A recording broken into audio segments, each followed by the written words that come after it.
ज़िंदगी से यही सीखना है दोस्तों। मेहनत करो, रुकना नहीं। हालात कैसे भी हो, किसी के सामने कभी झुकना नहीं। तो नमस्कार दोस्तों, नमस्कार में आप लोग का फिर से एक बार स्वागत है। तो चलिए आज के वीडियो में हम लोग पढ़ेंगे दोस्तों। जैसे कि मैं आपको संविधान के बारे में बता चुका हूँ, संविधान की क्या डिफिनीशन है, संविधान क्या है, कॉन्स्टिट्यूशन क्या है, कॉन्स्टिट्यूशन की डिफिनीशन मैं सब कुछ अगले वीडियो में बता चुका हूँ। तो जो लोग नहीं देखेंगे वो लोग उस वीडियो को जा करके सही से देख लेंगे अच्छे से, क्योंकि बहुत हेल्पफुल है, बहुत ही ज़्यादा हेल्पफुल है। संविधान आप पढ़ रहे हैं, कॉन्स्टिट्यूशन आप पढ़ रहे हैं, भारत का हो चाहे जिस देश का हो, तो आपको उसके बारे में जानना ज़रूरी है, उसके डिफिनीशन को जानना ज़रूरी है, बहुत ही ज़रूरी है। कि जैसे किसी से परिचित होने से पहले उसके बारे में जानना ज़रूरी है, ये होता है। जैसे कोई भी हो, तो ये भी वीडियो उसी के हिसाब से, तो मैं आपको इस वीडियो में बताऊंगा भारतीय संविधान की मुख्य विशेषताएं। मतलब हम लोग पढ़ेंगे इसमें मुख्य विशेषताएं, मतलब भारतीय संविधान की मुख्य विशेषताओं को हम लोग पढ़ेंगे, अच्छे से पढ़ेंगे, बढ़िया से पढ़ेंगे। और आप लोग लास्ट तक बने रहेगा वीडियो पे, 100% गारंटी के साथ मैं कहता हूँ, दावे के साथ कि आपको समझ में आएगा। मतलब एकदम अच्छे समझ में आएगा, कोई दिक्कत नहीं होगा। बेसिक एकदम हिंदी तरीके से मैं आपको बताऊंगा। जैसे कि लोग होते हैं इंग्लिश में ज़्यादा लोग नहीं समझ पाते, तो कोई बात नहीं, इसीलिए मैं आपको हिंदी में प्रोवाइड कर रहा हूँ। बाकी जो लोग आप लोग का क्यूरी होगा, कमेंट बॉक्स में कमेंट जरूर करिएगा, मैं इंग्लिश में भी आपको बताऊँगा सही से। बाकी इंग्लिश ज़्यादातर लोग नहीं जानते हैं, लेकिन कोई बात नहीं, अगर कोई भी होगी, आप लोग कोई भी पढ़ना चाहता है तो मैं इंग्लिश लैंग्वेज में भी बताऊंगा, दोनों लैंग्वेज में आपको सही से बताऊंगा। बाकी ये क्लास तो आपको हिंदी की है, बढ़िया से अच्छे से। तो चलिए देखते हैं अब हम लोग देखेंगे स्टेप बाय स्टेप। तो लास्ट तक बने रहेगा वीडियो में। अगर वीडियो अच्छा लगेगा तो लाइक एंड शेयर करना बिल्कुल मत भूलिएगा दोस्तों, और अधिक से अधिक सब्सक्राइब जरूर करिएगा जो लोग चैनल पे नए होंगे, और अधिक से अधिक ज़्यादा शेयर करिए अपने दोस्तों के पास, क्योंकि उनको भी पता चले, उनको भी ये जानकारी मिले, इसीलिए मैं आपको बता रहा हूँ। तो चलिए देखते हैं। अब कहा गया प्रत्येक देश के संविधान की अपनी अपनी विशेषताएं होती हैं, बिल्कुल करेक्ट है, क्योंकि प्रत्येक देश की अपनी अपनी विशेषताएं, जैसे प्रत्येक लोगों की अपनी अपनी फैशन, अपनी अपनी पैशन या अपनी अपनी आदत, मतलब सब कुछ होती है, जैसे अपनी अपनी रहन सहन सब कुछ। तो वैसे प्रत्येक जो है संविधान की जो है अलग अलग विशेषताएं होती है। जैसे कोई घर के गार्जियन, सब लोग गार्जियंस नहीं होते, सब लोग मालिक घर के नहीं होते, एक लोग कोई एवन पर्सन होता है, बाकी सब लोग उसी के अकॉर्डिंग कार्य करते हैं, ये होता है। ऐसे यही है, ऐसे संविधान है, संविधान के अकॉर्डिंग सब कुछ, कॉन्स्टिट्यूशन के अकॉर्डिंग सब कुछ यहाँ जो है, आप जो भी भारत देश में होगा, कोई किसी भी देश में हो, किसी भी देश के संविधान के द्वारा ही, कॉन्स्टिट्यूशन के द्वारा ही सब कुछ कार्य होगा, कोई भी कानून बनेगा, कुछ भी उसी के दायरे में रख करके, इसीलिए संविधान को बनाया गया। अब चलिए देखते हैं, जिनकी सहायता से उस देश की संपूर्ण व्यवस्था के बारे में जानकारी प्राप्त कर सकते हैं। देखिए पहले बता दिया हूँ, लेकिन यहाँ दिखा भी है, क्योंकि बहुत अच्छे से पहले मैं पढ़ा हूँ सही से, एकदम बढ़िया से, तब आप लोग को बता रहा हूँ सही से अच्छे से। तो ऐसा मत सोचिएगा, अब मैं भी आप लोग के बीच का स्टूडेंट ही हूँ, मतलब बीच का नहीं, मतलब आप लोग जैसे स्टूडेंट है, मैं भी वैसे स्टूडेंट ही हूँ, बाकी नॉर्मली कोई बात नहीं। तो अब हम लोग क्या कह रहे थे, उस देश की संपूर्ण व्यवस्था के बारे में जानकारी प्राप्त कर सकते हैं, यह कहा गया। यही वह भारत के संविधान के बारे में भी कही जा सकती है। भारतीय संविधान का निर्माण एक विशेष संविधान सभा के द्वारा किया गया है, ये कहा गया, और इस संविधान की अधिकांश बातें लिखित रूप में है। तो दोस्तों सबसे बड़ा लिखित संविधान भारत का ही है, और सबसे पहला लिखित संविधान आपका यूएसए का। ये क्वेश्चन बनता है आपका यूएसए से, सीजीएल हुआ, यूपीपी हुआ, टेट, सुपर टेट, सब में क्वेश्चन ऐसे बनते हैं नॉर्मली। बाकी आप जो नहीं देखे उस वीडियो को जा करके देख लेंगे, मैं आपको सही से बताया हूँ कि कब लागू हुआ, कैसे क्या हुआ, कैसे क्या इसकी डिफिनीशन है, सब कुछ बताया हूँ। तो भारतीय संविधान का निर्माण एक विशेष संविधान सभा के द्वारा किया गया है, और इस संविधान की अधिकांश बातें लिखित रूप में हैं। इस दृष्टिकोण से भारतीय संविधान अमेरिका संविधान के समतुल्य है दोस्तों। माना जाता है कि समतुल्य मतलब होता है कि अमेरिका का संविधान और भारत का संविधान मतलब मिलता जुलता संविधान है। क्या है? मिलता जुलता संविधान है, क्योंकि वो भी लिखित है, वो भी लिखित है। बाकी सबसे पहले वो लिखित संविधान था, अब ये जो है बाद में लिखित संविधान बना, लेकिन ये सबसे बड़ा लिखित संविधान है भारत का। तो भारत का संविधान लिखने में 2 वर्ष 11 महीने 18 दिन, ऐसे डायरेक्ट क्वेश्चन इससे भी पूछ लेता है कि कितने दिनों में भारत की संविधान को लिखित किया गया। तो आप लोग जानेंगे 2 वर्ष 11 महीने 18 दिन का समय लगा था भारतीय संविधान को लिखने में, बनाने में। भारतीय संविधान विश्व का सबसे बड़ा लिखित संविधान है, देखिए बता दिया गया, और इसकी अनेक विशेषताएं हैं जिनके कारण यह अन्य देशों से भिन्न है दोस्तों। इनकी अनेक विशेषताएं हैं जिसी के कारण अनेक देशों से ये भिन्न है। और इसके अनेक विशेषताएं हैं जिसके कारण यह अन्य देशों से भिन्न है। संविधान की मुख्य विशेषताएं इस प्रकार हैं, अब हम लोग नीचे देखेंगे एक एक करके। चलिए देखते हैं हम। सबसे बड़ा लिखित संविधान, पहला विशेषता यही है। भारतीय संविधान विश्व का सबसे बड़ा लंबा लिखित संविधान है। वर्तमान में इस संविधान में कुल 450 अनुच्छेद, मतलब 350 थे, अब इतना समय 456 पहुंच चुके हैं, बाकी 450 ही मानिए, तो 395 ही माना जाता है, लेकिन आजकल संशोधन होते होते बढ़ते गए। तो 450 अनुच्छेद 24 भागों में विभक्त तथा 12 अनुसूचियाँ, एक प्रस्तावना तथा 5 परिशिष्ट है। भारतीय संविधान में कुल इतने शब्द शामिल है दोस्तों, कितना, इकाई, दहाई, सैकड़ा, हजार, 10,000, लाख, 1,77,369 शब्द शामिल हैं भारतीय संविधान में, ये भी जान लीजिए। तो भारतीय संविधान की विशालता का मुख्य कारण उसका विस्तृत भौगोलिक क्षेत्र है। कितना क्षेत्र है देखिए, लगभग इकाई, दहाई, सैकड़ा, हजार, 10,000, लाख, 10 लाख, 32,87,263 वर्ग किलोमीटर में ये आपका भौगोलिक क्षेत्र है इसका, भारतीय संविधान का, ये भी जानिएगा। केंद्र तथा राज्यों के लिए एक ही संविधान, जातिगत एवं भाषागत विशेषताएं हैं दोस्तों। ऐसा नहीं कि केंद्र के लिए दूसरा संविधान है, राज्य के लिए अलग दूसरा संविधान है, ऐसी कोई बात नहीं है, एक ही संविधान है। लगभग 2,000 जातीय एवं 45,000 उपजातियाँ तथा 1,652 भाषाएं हैं, ये कहा गया। अब देखिए, ये भी जानिए, ये विशेषता ही है। तथा संविधान सभा में वकीलों की अधिक संख्या एवं प्रभाव का होना है दोस्तों। वकीलों की अधिक संख्या है संविधान सभा में, और प्रभाव भी इनका बहुत ही था। अब चलिए अगला देखते हैं, दूसरा पॉइंट। तो फर्स्ट पॉइंट को हम लोग समझ चुके हैं, जहाँ तक आप लोग को समझ में आया होगा, कोई दिक्कत नहीं होगी, बस सिंपल लैंग्वेज में लिखा है, जो नहीं समझ में आ रहा मैं आपको बता ही रहा हूँ अच्छे से। बाकी सेकंड नंबर है लचीलेपन और कठोरता का समन्वय।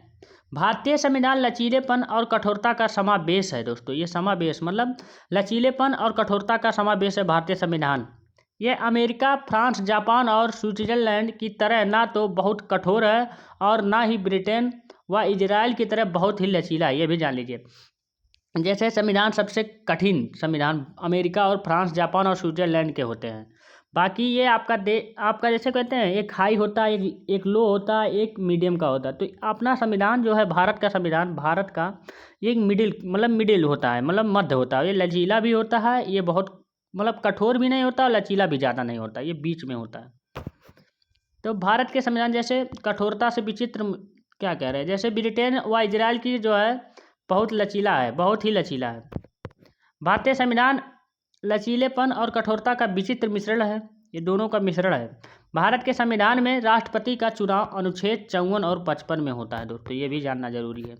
अनुच्छेद बहुत ज़रूरी है, ऐसे लिखना है आपको। कहीं भी आप LLB, LLM या PCSJ का, APO का कोई भी पेपर, कोई भी एग्जाम दे रहे हैं तो आपको ऐसे ही लिखना पड़ेगा।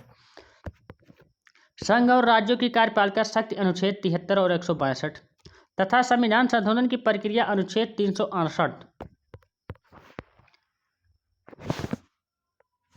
में दिया गया है एकदम अच्छे से। तो उसको जाकर के आप लोग रीड करिएगा, कोई दिक्कत कोई प्रॉब्लम होगा तो ज़रूर पूछिएगा, क्योंकि इस अनुच्छेद को 54 और 55 और 73 और 162 और 368 को ज़रूर पढ़ लीजिएगा, क्योंकि आपके एग्जाम से रिलेटिव है। आप लोग को डिस्क्रिप्शन क्वेश्चन लिखना होगा, लॉन्ग क्वेश्चन, तो आप लोग को बहुत हेल्पफुल रहेगा। क्योंकि देखिए, अन्यमता कोई भी एग्जाम हो, दुनिया का कोई एग्जाम हो, सब में इम्पोर्टेंट है। अन्यमता के गुण को प्रदर्शित करते हैं वही नए राज्यों का निर्माण तथा उसकी सीमाओं में परिवर्तन तथा नागरिकता जैसे प्रावधानों का संशोधन जो साधारण बहुमत के द्वारा हो जाते हैं, ये कहा गया। क्या कहा जा रहा है कि सीमाओं में परिवर्तन तथा नागरिकता जैसे प्रावधानों का संशोधन जो साधारण मतलब एक सिंपल बहुमत के द्वारा हो जा रहा है। वही जो आगे देखिए, अमेरिका के संविधान में पिछले 225 वर्ष में मात्र 27 संशोधन तथा ऑस्ट्रेलिया के संविधान में 110 वर्षों में 8 संशोधन किए गए हैं। और वहीं देखिए भारत के संविधान में 2017 तक 122 संविधान संशोधन हो चुके हैं। देखिए इतना ज़्यादा, मतलब भारत का अपना जो है बहुत ज़्यादा संशोधन, इसीलिए आर्टिकल बढ़े गए संशोधन। जबकि देखिए यहाँ देखिए आपका अमेरिका का आपका 27 संशोधन हुआ और 225 वर्ष हो गया, बताइए। ऑस्ट्रेलिया का 110 वर्ष हो गया, लेकिन 8 ही संशोधन हुआ। अपने देश भारत का दोस्तों 2017 तक 122 संविधान संशोधन हो चुका है, बाकी और तो और ज़्यादा हो गए होंगे। एकीकृत और स्वतंत्र न्यायपालिका तीसरा नंबर है इसकी विशेषता है। भारत का संविधान एकीकृत और स्वतंत्र न्यायपालिका प्रणाली प्रदान करता है। भारत का सर्वोच्च न्यायालय सुप्रीम कोर्ट है दोस्तों, सुप्रीम कोर्ट ही सर्वोच्च न्यायालय है, सर्वहारी है सुप्रीम कोर्ट। इसे भारत के सभी न्यायालयों पर अधिकार प्राप्त है दोस्तों कि चाहे जो कर सकता है, लेकिन कॉन्स्टिट्यूशन मतलब संविधान के दायरे में रख करके। ऐसा नहीं सुप्रीम कोर्ट महान है तो सुप्रीम कोर्ट ही मतलब चाहे तो फांसी दे चाहे वो दे, नहीं, संविधान के दायरे में रख करके कोई भी कानून गलत नहीं बनाया गया। तो संविधान इसीलिए संविधान बनाया गया कि उसके अकॉर्डिंग आप कार्य को करिए। इसके बाद उच्च न्यायालय, जिला अदालत और निचली अदालत का स्थान है। किसी भी प्रकार के प्रभाव से न्यायपालिका की रक्षा के लिए संविधान में कुछ प्रावधान बनाए गए। देखिए, किसी भी कोई भी जुर्म कर रहा है उसके रक्षा के लिए कुछ ना कुछ प्रावधान संविधान में बनाए गए, इसलिए संविधान बना है। संविधान ऐसा बना है कि इसलिए बना है कि सबके लिए कानून समान हो, मतलब सबके लिए कानून समान हो। ऐसा नहीं उनके ऊपर ये लग रहा है तो प्रधानमंत्री हैं, वो राष्ट्रपति है, वो विधायक है तो इनके ऊपर ये लग रहा है, एक लेबर है, एक मजदूर है तो इनके ऊपर ये लग रहा है, तो ऐसी कोई बात नहीं है, सबके ऊपर सेम कानून है, इसीलिए संविधान का निर्माण हुआ। विभिन्न स्रोतों से निर्मित संविधान, देखिए चौथा नंबर है। भारतीय संविधान के निर्माण में देश और विदेशी स्रोत लिए गए हैं, लेकिन भारतीय संविधान पर सबसे अधिक प्रभाव भारतीय शासन अधिनियम 1935 का है दोस्तों। बहुत अधिक, सबसे ज़्यादा अधिक प्रभाव 1935 का। चार्ट, भारतीय संविधान के निर्माण में लगभग 250 अनुच्छेदों को भारत सरकार अधिनियम 1935 से लिया गया। देखिए मोस्ट इंपॉर्टेंट है, ऐसे पूछ लेगा कि सबसे पुराना सबसे अच्छा अधिनियम भारतीय संविधान के से रिलेटिव कौन सा है, तो आप लोग बताएंगे भारतीय शासन पर अधिनियम 1935, ऐसे दे देगा 1936, 1948, 1952 ऐसे, तो आप लोग टिक लगाएंगे 1935 पे। तो भारतीय संविधान के निर्माण में लगभग 250 अनुच्छेद आर्टिकल्स भारत सरकार अधिनियम 1935 से ही लिया गया है, ये जान लीजिए। ताकि टोटल 395 है, बाकी और बढ़ चुके हैं, लेकिन 250 मतलब आधा से क्या डेढ़ गुना क्या जान लीजिए, और ही इतना जो है आपका लिया गया इससे 1935 के अधिनियम से। इसके अतिरिक्त 60 विश्व के संविधान के प्रावधानों को भी इसमें शामिल किया गया। देखिए विश्व के संविधान प्रावधानों से भी 60 आर्टिकल मतलब लिया गया है, और 250 1935 के 4 जो अधिनियम में से लिया गया, ये कहा गया। अब अगला पॉइंट हम लोग देख लेते हैं। 5 नंबर है धर्मनिरपेक्ष देश। 5वां नंबर है इसकी विशेषता है। धर्मनिरपेक्ष देश शब्द का अर्थ यह है कि भारत में मौजूद सभी धर्मों को देश में एक समान संरक्षण और समर्थन मिलेगा। इसके अतिरिक्त सरकार सभी धर्मों के साथ एक जैसा व्यवहार करेगी और उन्हें एक समान अवसर उपलब्ध कराएगी। इसके कहने का मतलब यह है कि धर्मनिरपेक्ष मतलब अपना धर्म से पूर्ण है, अपना देश, अपना कॉन्स्टिट्यूशन, अपना संविधान धर्म से पूर्ण है। यह भारत में मौजूद सभी धर्मों को, मतलब ऐसा कोई नहीं है कि इस धर्म पे ऐसा ये है वो इसके ये कानून लगेगा, ऐसा होगा वैसा होगा, ऐसी कोई बात नहीं। सब धर्म एक समान है, ये माना गया है। धर्मनिरपेक्ष इसीलिए कहा गया। ये आपका संविधान, आपका भारत का संविधान धर्मनिरपेक्ष संविधान है।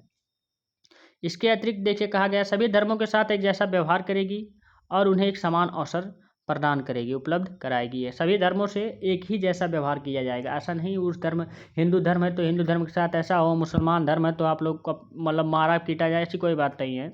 सब धर्म, ईसाई धर्म है तो ऐसा है वैसा है, कुछ नहीं है। बस सब धर्मों का एक समान अवसर उपलब्ध कराएगी और व्यवहार एक समान करेगी कॉन्स्टिट्यूशन, आपका भारत का संविधान। 6वां पॉइंट है मौलिक कर्तव्य। मौलिक कर्तव्यों को 42वें संविधान संशोधन अधिनियम 1976 के अंतर्गत संविधान में शामिल किया गया। 1976 आपका संशोधन बहुत इंपॉर्टेंट है, 42वां संविधान संशोधन इसमें शामिल किया गया है। इसके लिए एक नया भाग देखिए 4A बनाया गया है, मतलब 4A बनाया गया, 4A लिखा है, भी लिखा है। अनुच्छेद 51A के अंतर्गत 10 कर्तव्य शामिल किए गए हैं। यह प्रावधान नागरिकों को यह बात बताता है कि अधिकारों का उपयोग करने के दौरान उन्हें अपने कर्तव्यों का भी निर्वहन करना चाहिए। देखिए सही बात, कोई भी काम करने से पहले अपना कर्तव्य ध्यान में रखना चाहिए। ये संविधान आपका कैसा कॉन्स्टिट्यूशन करता है, इसीलिए कहा गया 51A में, आर्टिकल 51A में है। 42वां संविधान संशोधन हुआ है तो 4 का A पार्ट बना है, भाग बना है, इसके बाद आर्टिकल बना है 51A, उसमें इंक्लूड किया गया है, जिसे हम लोग कहते हैं मौलिक कर्तव्य। 7वां नंबर है, देखिए 7 पॉइंट, सरकार का संसदीय स्वरूप। संविधान के अनुसार भारत में सरकार का संसदीय स्वरूप है। भारत में 2 सदनों, लोकसभा और राज्यसभा, देखिए भारत में 2 सदन है, लोकसभा और राज्यसभा वाली विधायिका है दोस्तों, ये कानून है, विधायिका है, लोकसभा और राज्यसभा। सरकार के संसदीय स्वरूप में विधायी और कार्यकारिणी अंगों की शक्तियों में कोई स्पष्ट अंतर नहीं है, कोई स्पष्ट अंतर नहीं है। जैसे आपका राज्यसभा है, राज्य स्टेट, इंटर, ऐसे लोकसभा सेंट्रल स्टेट, मतलब सेंट्रल गवर्नमेंट पे अप्लाई होती है, ऐसे ऐसे सब, मतलब दोनों समान ही है, मतलब कोई वो नहीं। बाकी ये ज़्यादा पावरफुल है भाई, ये पावरफुल ज़्यादा है, ये कम पावरफुल है, मतलब पावरफुल वैसे है लेकिन मतलब कंट्री हिसाब से, मतलब ये पूरे देश पे लागू, ये लोकसभा चलेगा, ये राज्यसभा आपके राज्य स्टेट वाइज ऐसे है। कहा गया सरकार के संसदीय स्वरूप में विधायी और कार्यकारिणी अंगों को शक्तियों में स्पष्ट अंतर नहीं करता। भारत में सरकार का मुखिया प्रधानमंत्री होता है, ये भी जान लीजिए। तो भारत में जो है मुखिया, जो है सरकार का मुखिया मेन होता है प्रधानमंत्री, बाकी राष्ट्रपति को माना जाता है, लेकिन राष्ट्रपति मतलब इन्हीं के सलाह पर, मंत्रिपरिषद के सलाह पर ही राष्ट्रपति, मतलब मंत्रिमंडल, मतलब उस करता है कोई काम हो, मतलब अपने देश में बताया गया राष्ट्रपति क्या है, कठपुतली है, एक हूड़ खड़ा है, मतलब गंवार भाषा में लोग कहते हैं, पहले जब खेत उत में खड़ा रहता है तो कि हूड़ खड़ा है, हूड़ मतलब ना जान है ना जहान है, ना उसके अंदर गम है ना खुशी है, वही वाली हाल हो जाएगा, हम तेरे गम में इस कदर डूब जाएंगे। चलिए ठीक है, बाद में देखा जाएगा, अभी मौज मस्ती होगी। चलिए, एकल नागरिकता। ब्रिटेन, फ्रांस, चीन आदि देशों की तरह भारतीय संविधान में भारतीयों के लिए एकल नागरिकता का प्रावधान करता है। विश्व के लगभग 90 देशों में दोहरी नागरिकता का प्रावधान है, देखिए ये भी जान लीजिए। कहा गया है ब्रिटेन, फ्रांस, चीन और आदि देशों में, ब्रिटेन, फ्रांस, चीन आदि देशों की तरह भारतीय संविधान में भारतीयों के लिए एकल नागरिकता का प्रावधान है। बाकी विश्व के लगभग 90 देशों में दोहरी नागरिकता है, जैसे आपका हुआ USA, इसमें आपका दोहरी नागरिकता है, आप वहाँ से भी नागरिकता ले सकते हैं, दूसरे उससे भी ले सकते हैं, ऐसे है, जिसमें व्यक्ति एक ही साथ 2 देशों की नागरिकता रख सकता है, ये देखिए दूसरे देश का भी रख सकता है। बाकी अपने इंडिया में एक ही देश का, एक क्या है, एक एकल नागरिकता है। दिसंबर 2005 से अप्रवासी भारतीयों तथा भारतीय मूल के व्यक्तियों को दी जाने वाली समुद्र पारी नागरिकता किसी भी प्रकार से दोहरी नागरिकता नहीं है, ये भी है, जान लीजिए। क्योंकि समुद्र पारी नागरिकता प्राप्त व्यक्ति को भारत में किसी भी प्रकार का राजनीतिक तथा सार्वजनिक पदों को प्राप्त करने का अधिकार प्रदान नहीं किया गया है। तो ये सिंपल लैंग्वेज में आप लोग समझ चुके होंगे, इसमें समझाना क्या है, कुछ नहीं।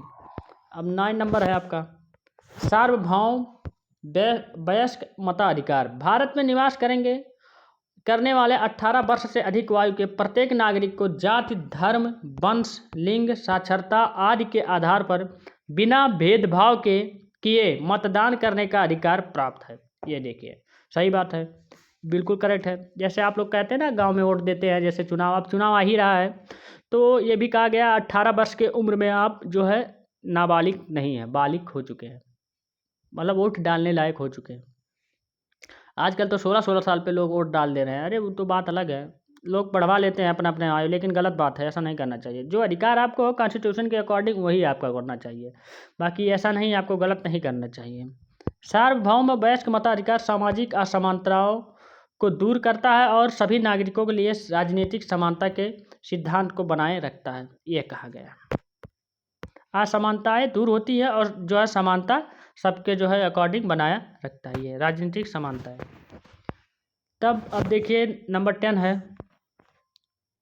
शायद ये लास्ट है, ये लास्ट है आपका, आपातकाल के प्रावधान। ये देखिए आप लोग, देश में किसी भी असाधारण स्थिति से निपटने के लिए राष्ट्रपति को कुछ खास कदम उठाने के अधिकार दिए गए। ये राष्ट्रपति को सिर्फ है बस, बाकी भले से वो राष्ट्रपति कठपुतली है, लेकिन उसके पास एक्स्ट्रा पावर दिया गया है, वो सिर्फ राष्ट्रपति ही कर सकता, बाकी कोई नहीं कर सकता, प्रधानमंत्री भी आपके नहीं कर सकते। जो कहेगा, जैसे मान लो सर्वहारी, मतलब क्या भगवान है वो, गॉड।